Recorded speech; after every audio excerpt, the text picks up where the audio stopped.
कुछ दिन पहले म्यांमार स्थित अराकान आर्मी ने कहा था कि म्यांमार और बांग्लादेश बॉर्डर के पास जो बांग्लादेशी जिहादी ग्रुप है वो हिंदू और बुद्धिस्ट लोगों के खिलाफ अत्याचार कर रहे हैं। उसके अगले ही दिन खबर आई कि अराकान आर्मी ने म्यांमार की सेना को हरा दिया है और पूरा का पूरा बॉर्डर जो बांग्लादेश म्यांमार दोनों ही देशों का आपस में जुड़ता है उस पर अराकान आर्मी का कब्जा हो चुका है। और उसके अगले ही दिन फिर से खबर आई कि म्यांमार की जो अराकान आर्मी है इसने बांग्लादेश के तिखनाक शहर जो म्यांमार सीमा के नजदीक है उस पर अटैक किया है और उसके आसपास के इलाकों को कब्जा लिया है। यह खबर इंटरनेशनल मीडिया में छाई है, लेकिन बांग्लादेश इस पर चुप्पी साधे है। ऐसे में संशय बना हुआ है कि क्या वाकई में अराकान आर्मी ने बांग्लादेश की जमीन कब्जा ली है। दुनिया भर की एजेंसियां इसका जवाब ढूंढ रही है, लेकिन एक बात तो कन्फर्म है कि अराकान आर्मी का कब्जा हो चुका है पूरे रखाइन राज्य पर, जो कि म्यांमार का मुस्लिम बहुल इलाका हुआ करता था कुछ साल पहले तक। लेकिन बीते कुछ सालों में अराकान आर्मी ने इन पर अटैक किया और इन रोहिंग्याओं को भगा दिया जो बांग्लादेश के इसी तिखनाक के आसपास के इलाकों में कैंपों में रहते हैं। और अब यहीं से जुड़ी खबर आई है कि यहाँ से भी इन रोहिंग्याओं को भगा दिया गया है। लेकिन ये खबर भारत के लिहाज से अच्छी बिल्कुल भी नहीं है जितनी नजर आ रही है। मान लीजिए अगर अराकान आर्मी ने सच में बांग्लादेश की जमीन कब्जा ली है और आने वाले समय में ये ऐसा और करेंगे तो ये भारत के लिए टेंशन का कारण बनेंगे, क्योंकि जब शेख हसीना प्रधानमंत्री थी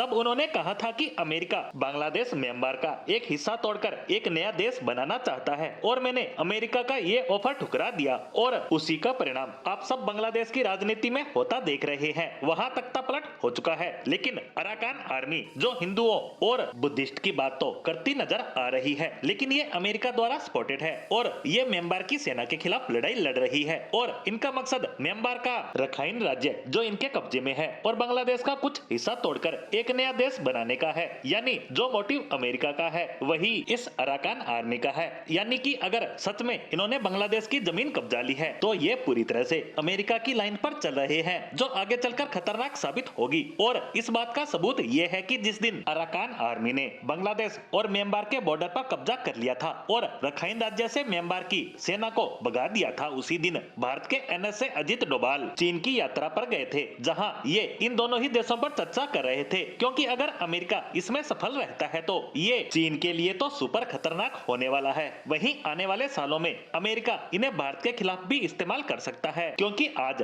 चीन उसे टक्कर दे रहा है और आने वाले सालों में भारत भी अमेरिका को टक्कर देने वाला है। तो ऐसे में अमेरिका का सफल होना खतरनाक हो सकता है। ऐसे में दो दुश्मन देश मिलकर बातचीत कर रहे हैं, क्योंकि राष्ट्रहित सर्वोपरि होता है और भारत इसी राह पर चल रहा है। लेकिन इसका मतलब ये नहीं है कि भारत चीन का किया सब भूल चुका है। यह सिर्फ टेम्परेरी है। हम सिर्फ आज की परिस्थितियों पर बातचीत कर रहे हैं, दुश्मनी नहीं बुला रहे।